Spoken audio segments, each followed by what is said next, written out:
American Football Stories is brought to you by Coach Paint. Coach Paint is a great tool that allows us to add graphics to player highlight clips similar to the graphics you see on TV. Coach Paint offers the ability to clearly tellustrate video while increasing retention of information in a shorter amount of time. Up your game with Coach Paint today.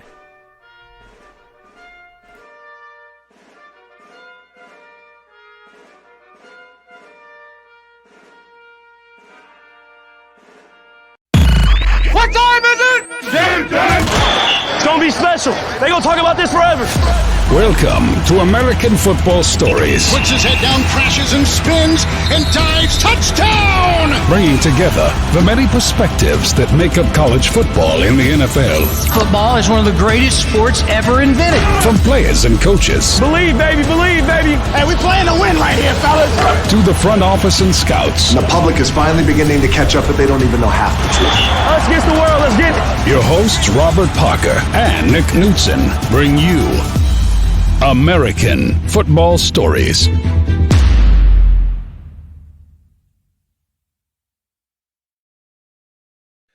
Welcome to the American Football Stories podcast, brought to you by Coach Paint. Today is May 19th, 2021. I'm your host, Nick Knudsen, joined by my co-host, Robert Parker. And Rob, before we dive in, just wanted to announce we are re-upping with Coach Paint for another year, and we're super excited about it. Yeah, you're right about that, Nick. Definitely re-upping with Coach Paint. The software is great, not only for us, but for our fans as well. Last year, everyone kind of enjoyed it and loved it. So we will be having that partnership with Coach Paint again. So I'm definitely pumped and excited about that. Yep. So you'll be hearing more and more about it from us as we go into another year. But hey, today we want to start looking ahead at the 21 season. We're putting all that draft coverage behind us. And even though we are diving into the 22 draft already, we'll keep an eye on our YouTube channel for some videos. They'll be popping up here shortly. But for now, Rob, Athlon magazines are hitting the newsstands. It's starting to May's a little early to get excited. But we can start to get a little whiff of football when the newsstands start hitting. And I mean, for me personally, it's the Phil Steele one has got to drop before we're really in like the official preseason. Phil Steele's the one that I get super pumped about. But we can start looking ahead. And today we're going to focus on the 2021 key games to the Big Ten schedule. All right. And I define this as not just games that are going to impact necessarily the conference championship race, but key out of conference games, program builders, like if a program needs a game or whatever. So I picked a few games out week by week, and we're going to go through and give our thoughts on that. We're going to start the week 0 matchup with the Nebraska Cornhuskers traveling to Illinois to face the Illini. Brett Bielema's first game in Champaign, Rob. But this game was supposed to be in Dublin, obviously Dublin, Ireland. COVID canceled that. Not entirely sure why Nebraska and Illinois go to Dublin. I think it's probably better fit in Illinois overall, but that was on the books. Rob, I know this is Brett Bielema's first game, but this is a must-win for Scott Frost in Nebraska. To you got to get off. Like it's one thing when you're trying to build a program, you got to beat the teams you should beat, and I would put Illinois in the category of teams you should beat if you're Nebraska right now. If you're talking about making a bowl game finally in year 3. Yeah, I think you're definitely right about that, Nick, with Scott Frost getting off to an early start. However, with Brett Bielema being in Champaign, I don't think Illinois is going to be that doormat of the Big Ten moving forward because, we know what Brett Bielema can do as a head coach, especially with the power running game. And I think that he's going to bring that to the Big Ten. But, first-year coach, got to get the new staff in, got to get the players in. So this is a game that Nebraska should come out and win. So this is a big game for Scott Frost, the week 0 matchup. You're more optimistic on the Bielema hire than I am. I need to see proof. If he's evolved and he's calling a more spread out game, if he thinks he's going to win like he did at Wisconsin and like he played the exact same way at Arkansas as he did at Wisconsin, and we saw how that went. And at times they're good, but it's just going to be mediocre football if it's like that because I want to see how he's evolved. And maybe he has, and I haven't. So I'm kind of reserving jumping on one way or the other, but I have my concerns there. All right, Rob, Thursday, September 2nd, Ohio State travels up to Minnesota. We're seeing a lot of Big Ten on Big Ten in week one here. The Gophers, the real question is, we know what Ohio State's going to be. I know they're going to be breaking in a new quarterback, and you could say it could be a tough road trip, but Minnesota, disappointing 2020 under Fleck. Are they going to bounce back in 2021? Obviously, this is a tough way to start the season on a bounce back campaign if you're Minnesota. But is there any chance the Gophers could be a little squirrely in this game, you think? I just don't see it. I really think Ohio State comes out and, just ramsack, Minnesota in week one. Ohio State's just bringing back too many players.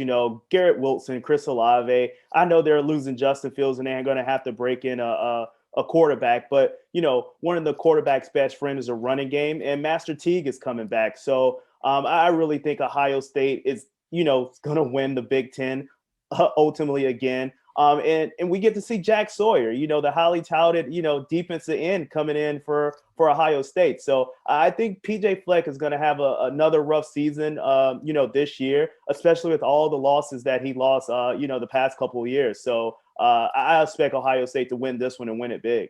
All right, let's move on to the Saturday, September 4th, the first Saturday of Big Ten football. Indiana goes to Iowa. That game is going to set the tone for Indiana's got a much tougher schedule this year than they had last year, by the way. Michigan State goes to Northwestern. How's Mel Tucker's Spartans looking year two? Penn State goes to Wisconsin the first Saturday of the season. Wow. I mean, that game really jumps off at you. There's a lot of good games that first Saturday of college football season, but I'll tell you what, the Michigan State thing, that's more of a temperature check on where the Spartans are. That's why I included it. But Penn State, Wisconsin, that's a marquee game. And Indiana, Iowa, don't sleep on that one. Yeah, no, I tell you what, that Indiana-Iowa game could probably shape up to be one of the best, week one Big Ten games, if you ask me.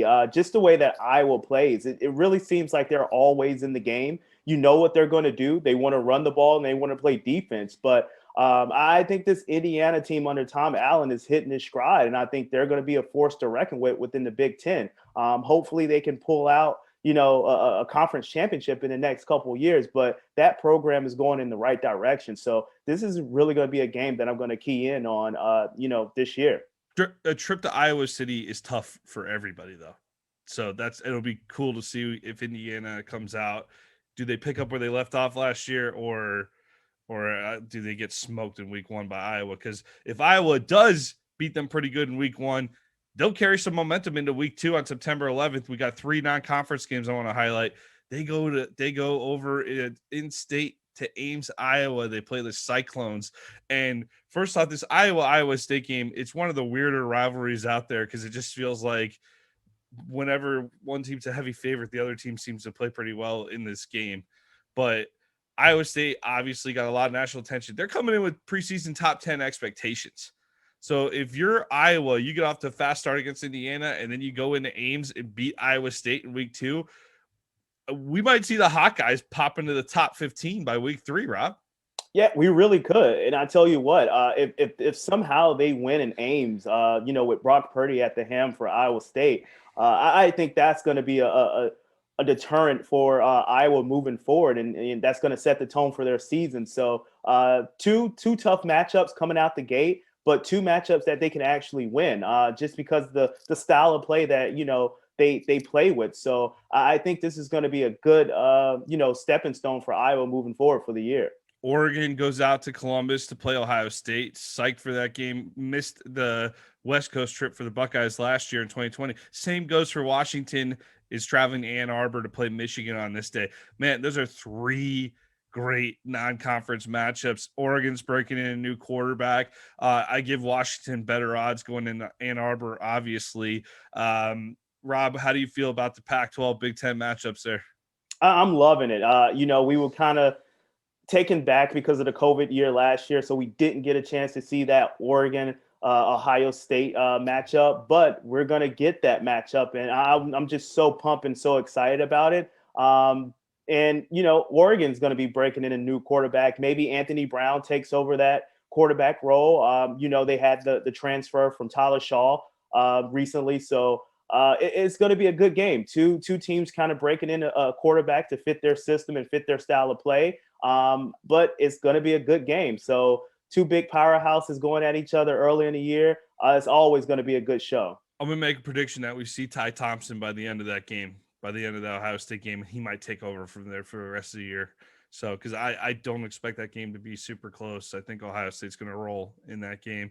Washington and Michigan, a little more interest in that one in terms of being more of a toss-up. All right, let's go to Saturday, September 18th in week 3 here. I got to stop calling the weeks by numbers like it's the NFL. That'll throw me off later in the season. But Saturday, September 18th, Michigan State, Miami. This was supposed to be a game where Miami went up to Michigan last year. Sparty goes down to Miami, though. Miami's probably going to be recovering from a Alabama beating to open the season. So they're probably going to be looking to lay one on the team. Again, it's just another very curious to see. We saw Michigan State. They played well at a couple of games last year, but then they also got it handed to them a couple of times too. We've seen a lot of transfer action into East Lansing. Mel Tucker, we know he can recruit. I'm very interested in this program under Mel Tucker. I thought that was a fantastic hire. So, Rob, how do you feel about them playing De'Aaron King and the Canes?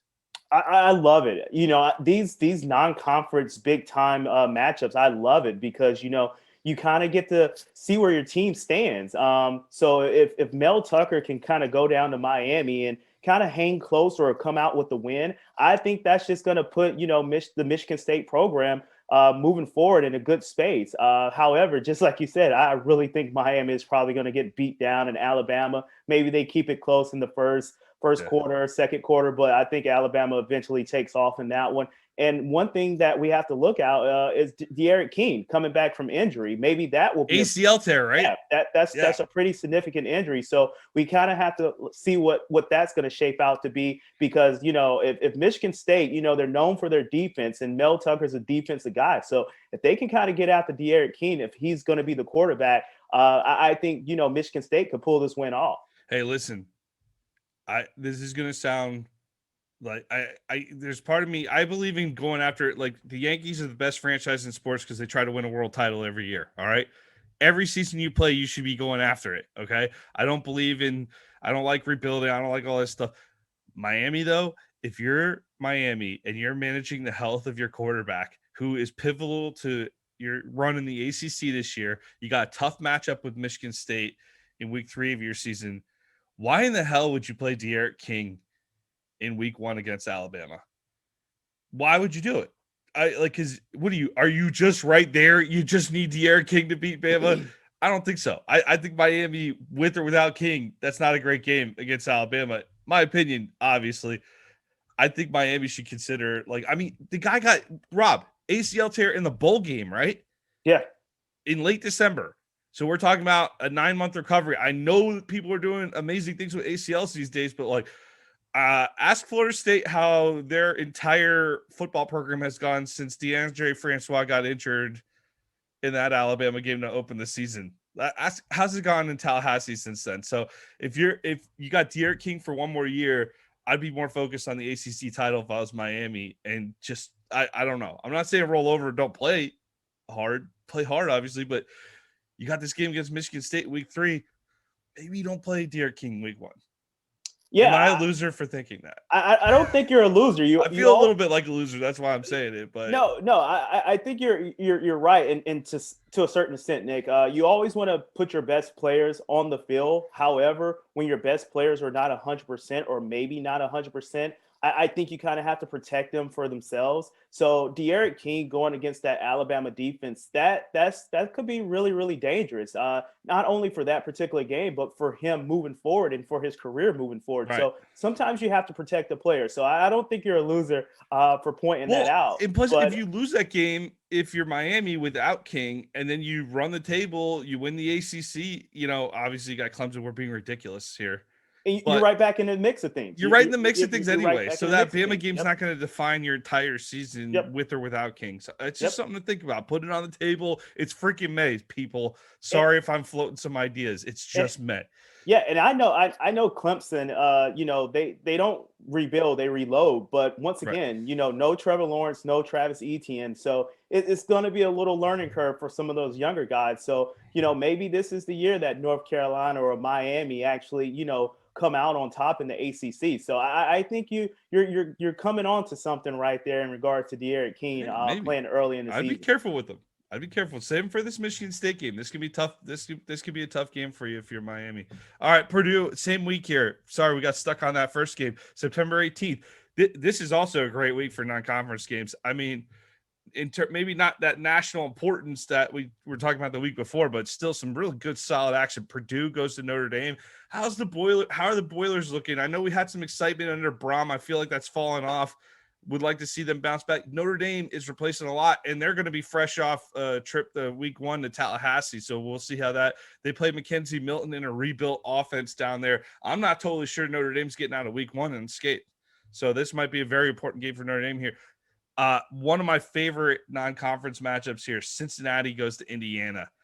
By the way, Cincinnati's also playing Notre Dame, I think, the following week. So Cincinnati's going to have an opportunity to make some noise. Nebraska goes to Oklahoma, old school rivalry revisited. And the best game of the bunch here, night game in Beaver Stadium. The Auburn Tigers are going to play Penn State. Fired up for that matchup. Yeah, I think that's probably going to be one of the bigger games, of the year. And it's going to, put both programs on a good trajectory moving forward. So we know James Franklin, the news surrounding James Franklin as the head coach of Penn State the last couple years. Is he going to stay? Is he going to move on? You have some people calling for his head because, it just, especially from the year that they had last year. So this could be a pivotal game for both coaches. I know Auburn is breaking in a new coach, and I think this is definitely be a pivotal game for both programs. The James Franklin thing's starting to turn into, it's pretty Auburn-esque, isn't it? Where yeah. every single year is James Franklin going to leave? Well, like, who knows? We'll see. But Auburn at Penn State, those crisp white Auburn jerseys coming out against maybe a whiteout backdrop at Penn State. Early in the season, it's going to be nice to have crowds back in college football this year. A lot of announcements this week about 100% capacity expected this fall. Obviously, things can change, but positive momentum, folks. Let's keep it going. Hey, September 25th to end the month here. Notre Dame, Wisconsin, Soldier Field in Chicago. Hey, Rob, Notre Dame's got Florida State out the gate. You got Purdue coming in, and then you got Wisconsin. You could easily see Notre Dame with a couple of losses by the end of September here.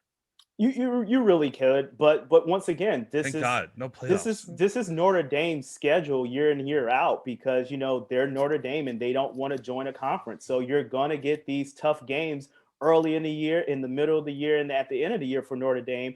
But I think this one is gonna be a slobber knocker if you ask me. It's just gonna be a defensive game.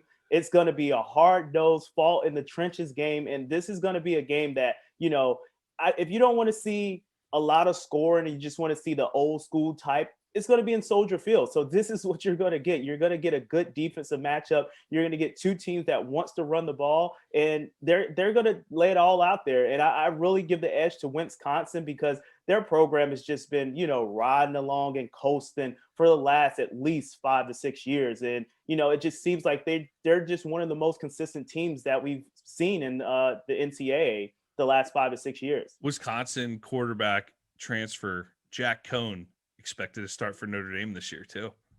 So Jack Cohn gets to go up against former teammates there in Chicago at the end of September. Hey, Rutgers and Michigan also play on this day. Nebraska at Michigan State. I put Rutgers and Michigan here. You think, why on earth is Rutgers and Michigan here? Hey, Rutgers took Michigan overtime last year. Obviously not a good season. People are expecting a lot more from Michigan this year, but is it unfair to say I'm expecting more from Rutgers too? I saw a lot in year one with Greg Schiano, and they just got a kid. I think it's in the 22 or 23 class. He's in the Elite 11 quarterback camp. The recruiting's unbelievable. Rutgers has been in the top 10 in the recruiting. That'll even out over time, but Rutgers has got some momentum. And if you go play Michigan tough early in the season, that's setting a tone for year two of the Schiano era. Yeah, you're right. I think, Rutgers is definitely moving in the right direction under Grace Schiano. We know what he can do from a recruiting aspect. He's going to go down to Florida and get some kids to bring up to Jersey. He's going to keep some Jersey kids in state, which we know a lot of Jersey kids leave the state and go out and help, teams like Michigan, aka Jabril Peppers, Rashawn Gary. Sean Gary, yeah. The list goes on. Yeah. So I think Gracianos is doing a great job at Rutgers, and we kind of saw that, surface last season. And I think he rolls it over and he just keeps the momentum going. But I think this game says more about Michigan because, just like you said, Nick, Rutgers took them to overtime last year. So if Michigan can't, hit the gas and just take off and have a defensive battle or offensive, shootout against Rutgers, I think, we talk about Gus Malzahn. I know he's eventually out. He's out of Auburn. He's down in UCF right now. And we talk about James Franklin. Harbaugh is another coach that's year in and year out that we talk about job security. And Rutgers is just moving in the right direction. So this is one game that Michigan do not want to lose, or if not lose, don't want to be in a dogfight. So, no, if you're a Michigan fan, you expect to beat Rutgers by 2 to 3 touchdowns every single year. And not unfairly. So you should expect a big win there if you're Michigan still, but it'll be a good temperature check, right? We keep using the word temperature check here. Hey, Michigan State, Nebraska goes into Michigan State. I highlight that one because, hey, if you're in Nebraska, you're coming off of Oklahoma. Michigan State's coming off of Miami the week before. But really, I'm highlighting Michigan State in this one because Michigan State could potentially have 3 losses, or they could be really surprising by the end of September. And I feel like it's not going to be in between. I feel like they're either going to really come out and they'll beat Northwestern. Maybe, but I mean, if you win 2 out of 3 of those games, if you're Michigan State, that's pretty thrilling heading into October, considering the state of the program right now. Yeah, I really think so. I don't think it's going to be a middle ground with Michigan State. Just like you said, it's going to be either or on one end of the spectrum or the other end. I think, Michigan State comes out this year and they play tough, but I just don't think it translates into wins. I think it's going to be a big difference between last season to this year, but, it's just a tough schedule. And sometimes, the teams takes advantage of a soft schedule. Sometimes teams have a tougher schedule and can't take advantage of those. But as long as Michigan State can be competitive in each and every game, I think the program will be moving in the right direction under Mel Tucker. But I just don't see it translate into wins this year. Yeah, I mean, for Michigan State, the goal is a bowl game this year. Make a bowl game, pull off an upset or 2. But that's 3 games in September. That's pretty tough, right? Tough opening month for Michigan State right there. Hey, let's go Saturday, October 2nd. Indiana at Penn State. The Nittany Lions are going to be looking for revenge. They're tired of looking at that picture of Michael Penix fully extended, either getting into the end zone or not getting into the end zone if you're a Penn State fan. Iowa goes to Maryland. How does Loxley develop in year 3, Rob? How's as we call him, Baby Tua, Taulia Tagovailoa? How's Maryland looking? We saw a couple interesting games from them last year, but they kind of fell off the map late. Yeah, I think you know what? I think Mike Locksley and Baby Tua, as we call him on American Football Story, I think they hit their stride. I really think, with the COVID situations going on last year with a lot of different teams, I really think that kind of, affected not only teams, but the players and the staff and everything around there. And, Maryland jumped out early and they were looking promising, but they just kind of took a nosedive. I actually think, they kind of keep it consistent this year. So just like I said, in regards to Michigan State, it might not add up in the win column, but I think they're going to be competitive, throughout the year. I don't think we're going to see that big nosedive that we saw last season. I think if Tagovailoa stays healthy, you're definitely going to see some serious improvement on Maryland. But I like this game, this Iowa game here on October 2nd, because I think Iowa, this might be a trap game for them. Going east, you think Iowa on paper is definitely better than Maryland. But if Maryland comes out and they play hot and they're on offense and they're cooking on offense, hey, they got some talent on that roster. Loxley's recruited some talent to that roster. So that's something where it's like you're going to see it. I would think you're going to see it come together eventually.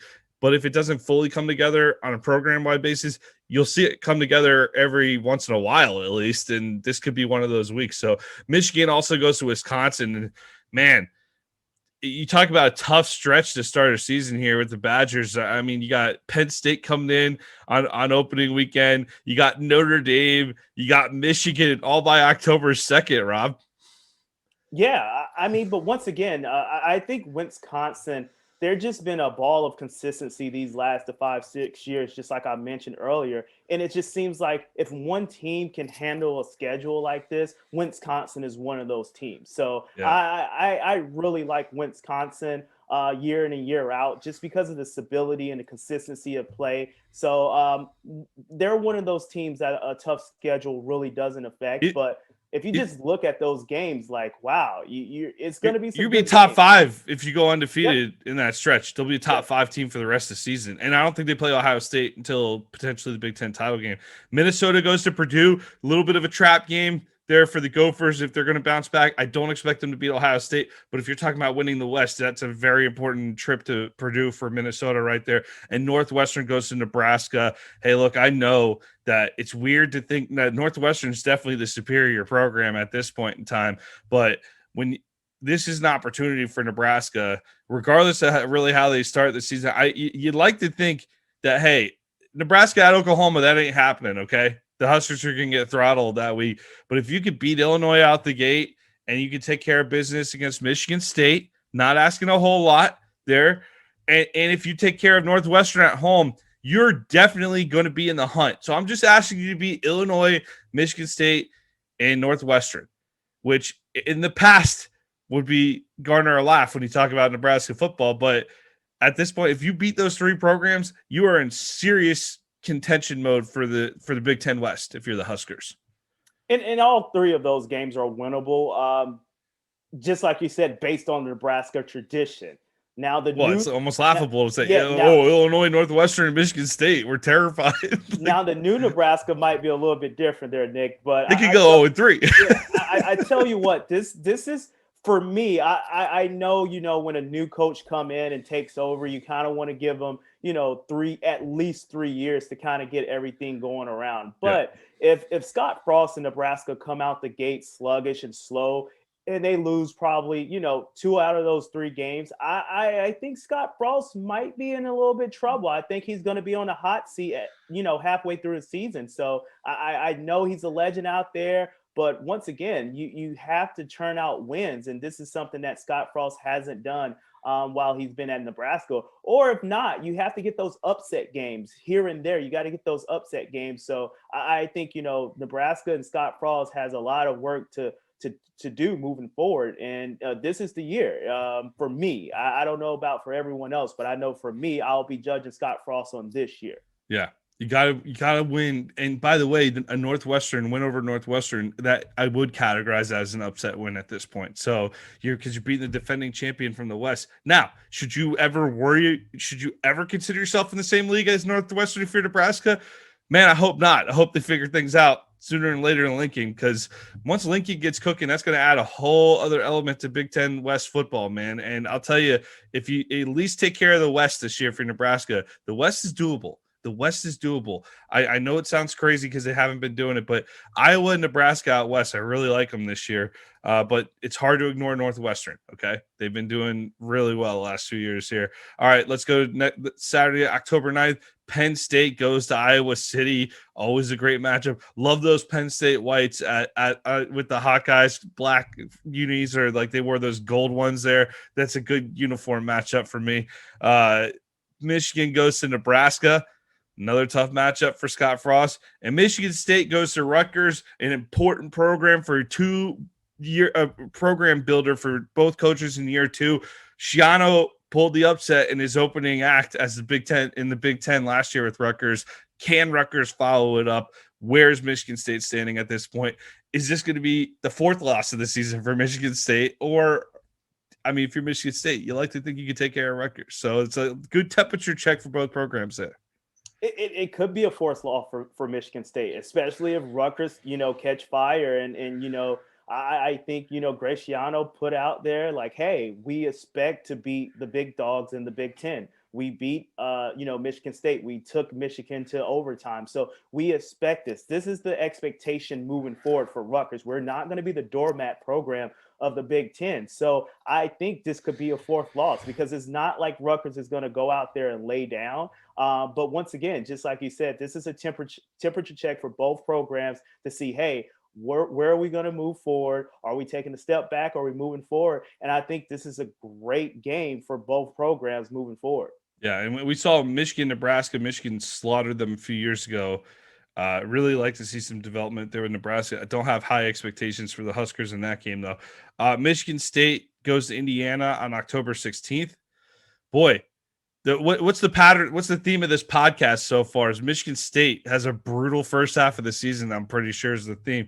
And Nebraska goes to Minnesota. Maybe Nebraska loses all these games that I've highlighted so far, but they'll have an opportunity to put their stamp on the first half of the season. And if Minnesota doesn't get that bounce back, let's say Nebraska, let's say they do lose to Michigan, but they pull that Northwestern win off and they beat Michigan State, they beat Illinois, they lose to Michigan.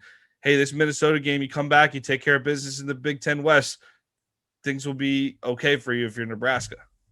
Yeah, I think the schedule shapes up pretty fairly for Nebraska. But once again, what Nebraska team is going to come out? If this is this going to be the traditional Nebraska team that puts fear into other teams? No, you can't assume that. Yeah. So, no. Or is just this going to be the same Nebraska team that we've been seeing the last couple seasons? And if that's the case, maybe even in a down year against a Minnesota team, if they take a step back, maybe Minnesota still gets the win. So this is going to be, one of those games where it's just going to be like, okay, Nebraska is back. Oh, Minnesota is having another a bad season like they did last year, or PJ Fleck is, getting the guys rolling the boat back again. So I think this is going to be a game that's just going to, be a program booster moving forward for both programs. Yeah, I think it's definitely the reason I'm highlighting Nebraska so much is the opportunity is going to be there early in the season for the Huskers to really start putting the early years of Scott Frost behind you. You got plenty of opportunities early on here. I don't know what's going to change because I think they're rolling out with Martinez again. I think they're rolling out with a lot of the same players, but we'll see. Iowa State at Indiana on October 23rd. I think the Hoosiers are going to be more excited about that one than the Buckeye fans, but Indiana feels like they're kind of hanging in there last year. You were down 35-7 at one point. You made an interesting comeback. Okay. Northwestern goes to Michigan. Big game for the Cats. If the Cats are hanging in there, that's an important game in October there. Let's go to Saturday, October 23rd, Rob. Iowa goes to Wisconsin. Always good matchup when those two teams get together. Michigan State, and Minnesota Northwestern. Penn State at Ohio State. I really want to focus on Michigan and Michigan State. We talked about Mel Tucker having a couple of big wins last year, and Michigan was one of them. And that was a shocking. I lost a good chunk of change on that game because I didn't think there's any chance in hell. After losing to Rutgers, Michigan State went in Ann Arbor and toasted Michigan. It was unbelievable. And that really, I mean, if you want to blame a moment, and if you recall, Michigan opened with a very nice win on the road at Minnesota. On primetime football, Joe Milton was going to be, is he a low-key Heisman candidate? And then they go in, they can't do anything against Michigan State on the offensive side of the ball. And Mel Tucker gets a huge win after losing to Rutgers, by the way. I want to stress that again. And if you lose this game, if you're Harbaugh, and you see the state 2 years in a row to Michigan State while the program's on fire, basically, because this is the worst Michigan State team in maybe a decade that they fielded last year. If you do that 2 years in a row, if you're Michigan, that's a huge, huge issue. It's a major issue because yeah. I know when it comes to, Michigan, they only really look at, Ohio State, beating Ohio State because, Ohio State is 1, Michigan is supposed to be 2.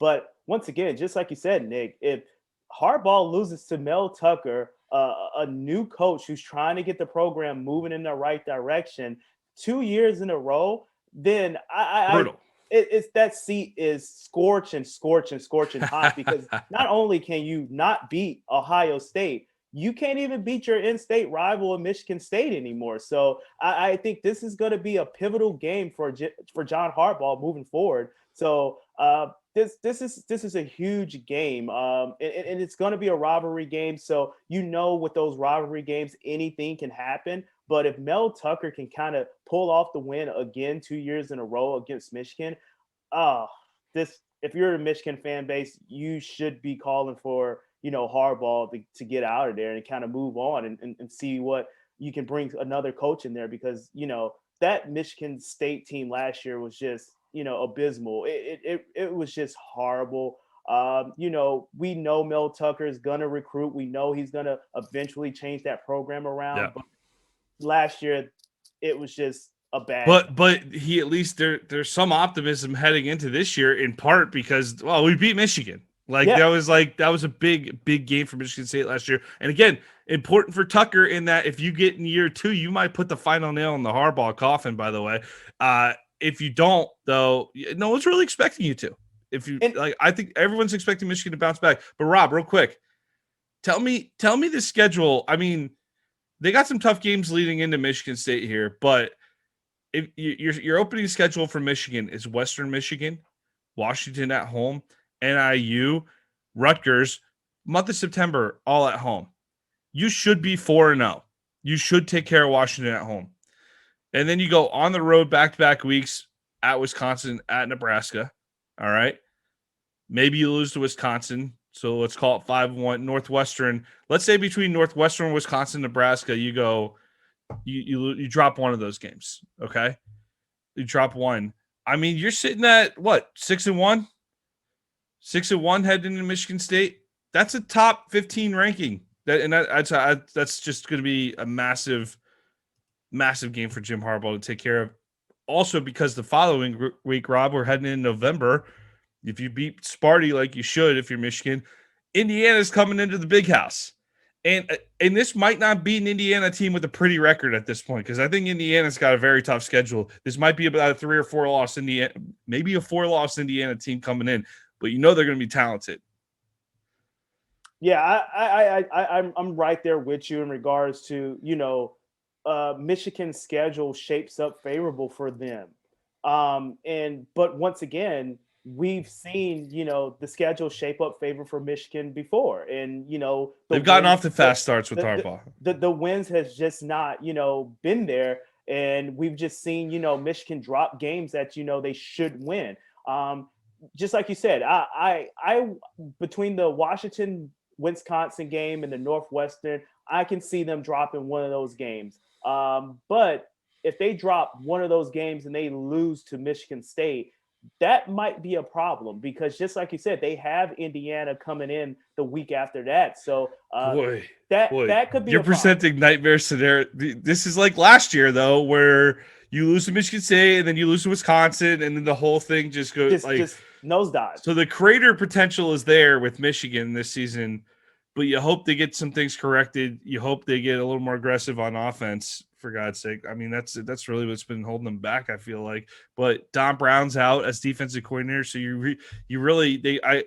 was it Mike McDonald, the defensive coordinator from Baltimore, from his brother John's staff, he brought in for so you make a lot of changes, but hey, I see potential on that schedule too. I think Michigan could be a dark horse. It's weird to call them a dark horse, but they could be a dark horse and to make a serious run and be talking about playoff contention in late October. But I tell you what, Nick, I think the most frustrating thing for me when we talk about Michigan and when we've been analyzing Michigan over the course of the last couple of years is that, they're not lacking talent. It's not the talent. It's they're getting maybe last year it might have been the talent. Last year, but not last year the talent, but also COVID. I really think weird year. I really think COVID took a big swing last year on the collegiate level. Maybe not so much on the NFL professional level. But the Big Ten, the Pac-12 were two of the weirdest conferences because they handled it so poorly. Handled it. Yeah. So initially, it affected them initially, and then I think it affected them on the back end. But kind of like the SEC and the ACC, they were kind of, full go, and they was like, hey, we're going to have a season. So those guys were preparing. But so I think the COVID year definitely affected the Pac-12 and the Big Ten a little bit different than those other conferences. I agree. The talent is there. The talent is there. We've seen the Jabril Peppers. We've seen the Rashawn Garys. We've seen, the Donovan Peoples-Jones. We've seen all of these, talented guys come out and actually make an impact on the next level. So the talent is there. The quarterback play, that's a big, issue right there. That's been the issue. And having us as Florida Gators fans, we know what a good quarterback can do, or half decent quarterback can do.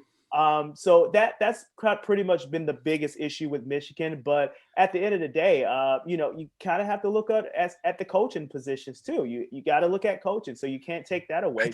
It's kind of like Harbaugh is really just in a lot of ways the perfect fit. He just needs to figure out, if he figures out a quarterback in Ann Arbor, it's going to be a different conversation. They need to figure out that quarterback position, because even when they got Shea Patterson, I was super pumped for them to get Shea Patterson. But they didn't. I feel like they didn't fully utilize him the way Ole Miss did, and it speaks to the lack of development. Maybe that's an issue. I'm not saying there aren't flaws with Harbaugh. There's plenty of flaws there, but the guy can recruit talented rosters. We know that, and like some years, this happens where there's weird turnover. Guys out there, there's different things that happen. Michigan. I mean, I think Jalen Mayfield, their starting tackle, that was a early draft pick in the NFL. I think he opted. Did he opt out, or he got injured early or something like that? I mean, they lost some good players that didn't. It was a weird season last year, and they are definitely a strong candidate to bounce back. All right, we got to move on, Rob. On November 6th as well here, in addition to Indiana and Michigan, Iowa goes to Northwestern. Could be a critical matchup in the West right there if Northwestern survives a few of those swings. I really like Iowa's schedule, how it's panned out so far. Have you seen any game that you feel like Iowa's definitely the dog in right now? No. Penn State going to Iowa's tough game. They got some tough games, but feel like they got their tough games in the backyard. They're coming to Iowa City, and we know Iowa plays good football in Iowa City. So, hey, Iowa could be up for a season. This might be one of those seasons we see the hot guys make some noise. Wisconsin goes to Rutgers. Again, calling that a temperature check for the Jersey guys. Like, are you going to roll over and lose? This is a game Rutgers in November used to lose 55-3. Is this going to be a 55-3? Or are you going to be game and play a little bit? Maybe Wisconsin beats them by double digits, but does at least it look palatable Big Ten football? Are you going to show me something, Rutgers? It's not all about winning with Rutgers right now. They have been so uncompetitive that if you could be remotely competitive like you were last year, they're doing trick plays and onside kicks, and Shiano's having fun. Like, show me that again, Rutgers. I need to see that a second time from you. And then next year we'll start hammering them for not winning. Saturday, November 13th, Minnesota goes to Iowa. Where's Minnesota? Where's that could be an interesting one. That was a pivotal loss for Minnesota a couple years ago when they went into Iowa City. Michigan at Penn State could be a big game to determine who's going to be challenging Ohio State in the East. And Northwestern at Wisconsin. Again, another matchup that could be decide the West. Some good mid-November football there for the Big Ten, Rob, especially the West. Yeah, definitely. And I tell you what, it seems like, Rutgers is the only team that we give moral victories to your point, because they've been so uncompetitive. So, just staying in the game is a win for Rutgers. And I think Bresciano is heading that program in the right direction, and he's going to be competitive, moving forward. And that bodes well, not only for Rutgers, but it bodes well for, the other teams in the Big Ten too, because now, it's not going to be a cakewalk playing Rutgers, because say you play Rutgers one week, hey, they're not going to roll over. They're not going to lay down. You're going to have to, fight them from beginning to the end. Now, coming into next week, hey, you just didn't have a bye week with Rutgers. You had to play an actual game. Now that might, hurt you on the back end moving forward. So I think you're going to see a lot of, shape up in the Big Ten. But once again, Ohio State is just, top dog, and they're going to remain there. Just because of the way they recruit, just because of the way they're coached. And it's really Ohio State, Wisconsin, and everyone else. Hopefully Michigan can kind of get in there. But I just haven't seen it. Michigan and Penn State, that game could be, of course, Penn State will have already played Ohio State by then, but you're probably more likely battling for second in the Big Ten East. But I'll tell you what, there's something to, I know Michigan fans and Penn State fans don't want to hear this. No fan base wants to hear this, but there's something to being the team that's at least chasing Ohio State and being the team. I mean, that's chasing Ohio State, not saying like, well, some years it's Penn State and some years it's Michigan. Like, if you're Michigan, you want to be right on Ohio State's tail, and you want to be putting that pressure on every single year. So that's why that's a big game for Michigan too. But hey, Northwestern at Wisconsin, we saw Northwestern pull off some nice wins last year. Can they follow up? We don't see Northwestern usually do the follow up. Yeah. So what's the follow up going to be like for Northwestern this year? Saturday, November 20th, Minnesota goes to Indiana. This will more than likely be 2, 4, 5 lost teams playing ball on this day, but talented rosters. We know they're going to have talented rosters. Could be a better game than expected, but I don't like either one of their schedules. I'm not super optimistic about either one of these schedules this year. Michigan State goes into Ohio State. Again, similar to the Rutgers-Wisconsin question, is this a 55-3 game, or are you going to hang tough, Sparty? What's this going to look like? Nebraska at Wisconsin, they're not ready. But the Huskers, they need to beat Wisconsin at some point. This is always a game I focus on in the Big Ten season, because since Wisconsin has been in the Big Ten, Nebraska joined the Big Ten, Wisconsin's owned them. Wisconsin has owned that rivalry. And Rutgers going to Penn State, a temperature check again for Rutgers. But Rob, late in the season, based on the games we've seen with Nebraska so far, and you know what? Let's just skip ahead to Friday, November 20th. Where the Hawkeyes are going to come into Lincoln. How are we feeling about this Nebraska schedule? Because Nebraska, I have a rule right now. When a program hurts me enough in terms of my expectations not being met, like Florida State's in this category right now, Michigan's in this category. We're talking optimistically about Michigan. I don't necessarily, you should expect it if you're Michigan. You should expect to be great if you're Florida State. You should expect to be great if you're Nebraska. But at some point, you lost that connection to the past, and you need to prove yourself.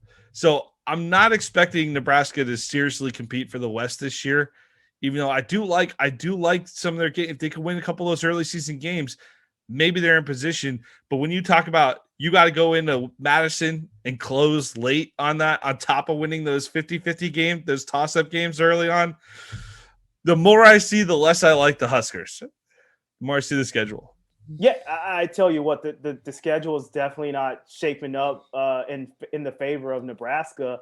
And just harping back on what you said, another one of those teams that I want to throw in there is Miami. So Miami, Nebraska, Michigan, as far as like kind of living up. Florida you don't get that automatic assumption every year. You don't get that consistency every year. Maybe Nebraska out of all of those is the one who's been the most inconsistent.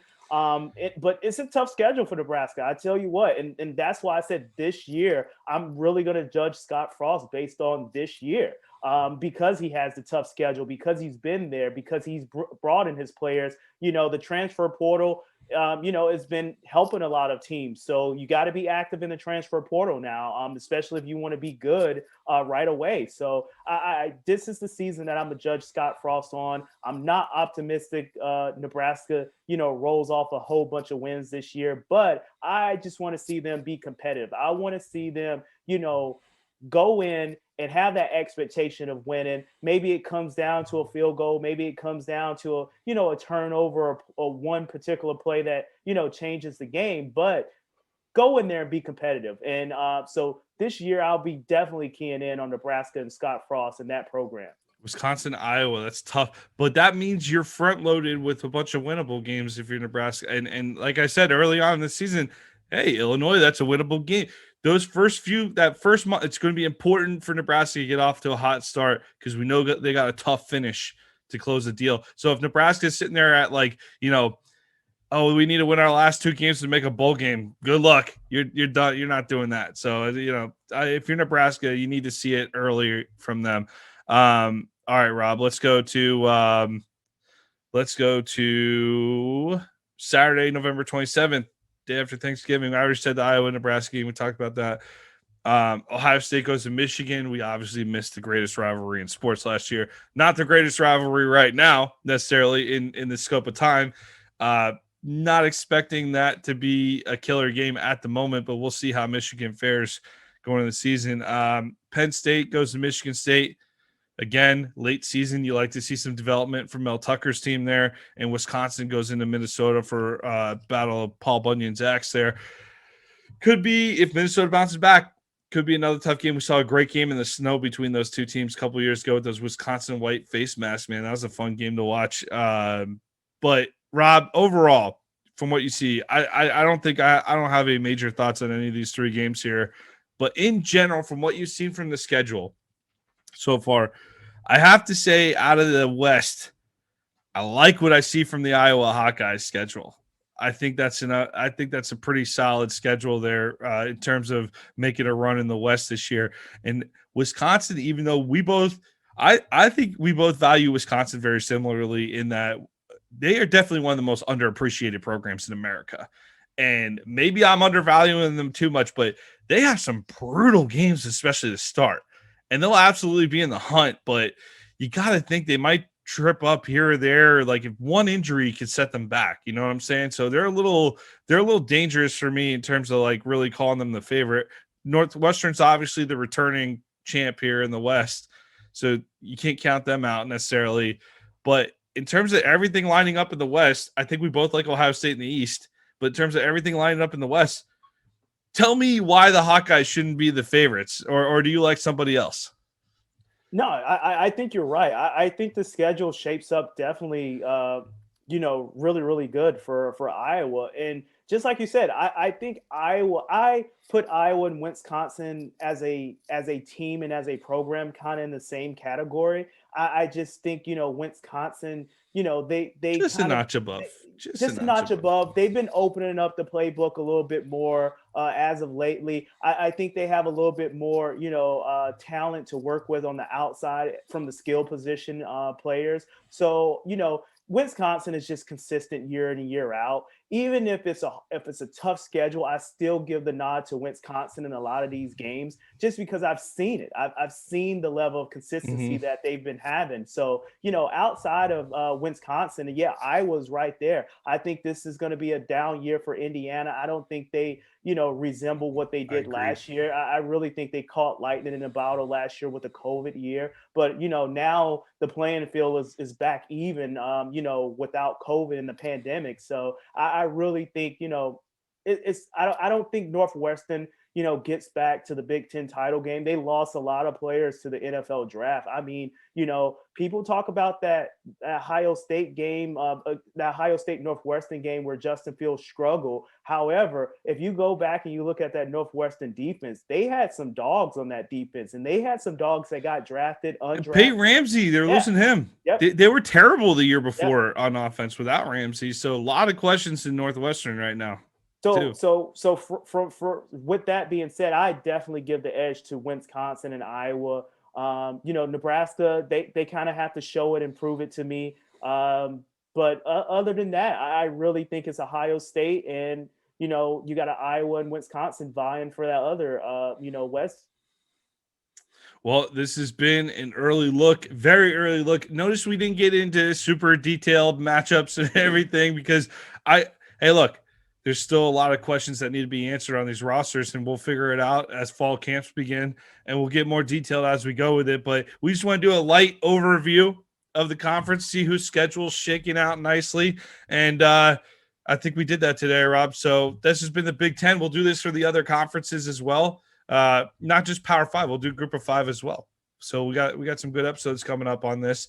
And be sure to check out more episodes of American Football Story. Subscribe to our channel on YouTube and follow us on Apple Podcasts. Rob, you got anything you want to say before we head out? Once again, just want to reiterate it that, for the listeners out there, we did re-up with Coach Paint. So if you like our videos that we put out, for last year, we're going to be doing that same thing. We're going to be diving into the 2020. We're going to evolve. We're going to make them a little stronger, though. It's going to be bigger and better. So just stay tuned and just enjoy all the clips that we put out on our Twitter page and on our YouTube account. So you hear it first on American Football Stories. All right, great. All right, thanks. We'll send it out with a word from our sponsor, Coach Paint. American Football Stories is brought to you by Coach Paint. Coach Paint is a great tool that allows us to add graphics to player highlight clips similar to the graphics you see on TV. Coach Paint offers the ability to clearly telestrate video while increasing retention of information in a shorter amount of time. Up your game with Coach Paint today.